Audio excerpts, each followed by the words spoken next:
मेरा नाम बिमल कुमार उंगटा है। मेरी व्यवसाय है, रक्सौल में मैं रहता हूँ और अमरदीप कपड़ा दुकान है मेरा।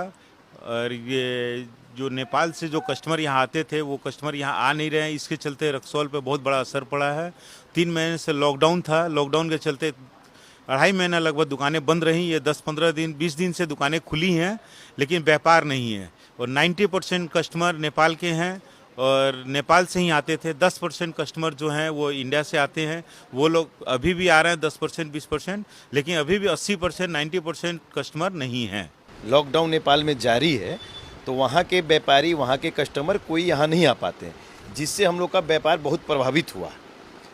हम लोग जो यहाँ रेंटर भी हैं, जो हमारे जो स्टाफ हैं, हम लोग उसके सैलरी नहीं दे पा रहे हैं, मकान का हम लोग किराया नहीं दे पा रहे हैं। और चूँकि ये करीब लगभग 10 दिन हो गया वहाँ मार्केट खुले हुए, हमारे जो मार्केट है, हमारे जो ग्राहक हैं वो दूसरे जगह ट्रांसफ़र हो रहे हैं। खुली सीमा होने से आके अपना घर का जो भी सामान खर्च का होता था रोज़मर्रा का, वो यहाँ से लेके जाते थे, जिस पे वो ड्यूटी नहीं लगता था।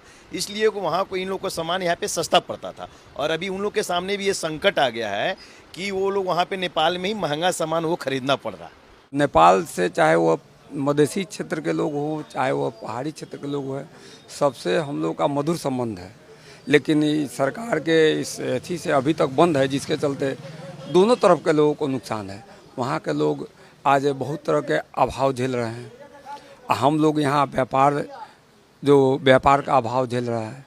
जो उधर का प्रोडक्ट हम लोग लेते थे वो यहाँ नहीं मिलता है। जैसे आप बता सकें कि जैसे गरम मसाला है, बहुत से चाइनीज इंपोर्टेड आइटमें हैं जो हम लोग वहाँ से परचेज के लाके थे। बहुत से कपड़े हैं जो हम लोग चाइना इंपोर्टेड कपड़े वहाँ से लेके आते थे, वो हम लोग को अब मिलता नहीं।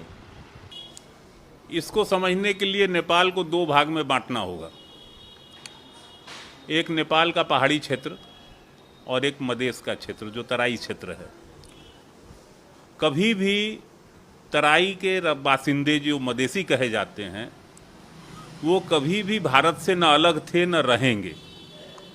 इनमें बेटी रोटी का जो रिश्ते की बात होती है, जो हमारे राजनाथ सिंह जी ने भी इसकी चर्चा की है विगत में, तो ये सैकड़ों नहीं हजारों वर्ष का रिश्ता है।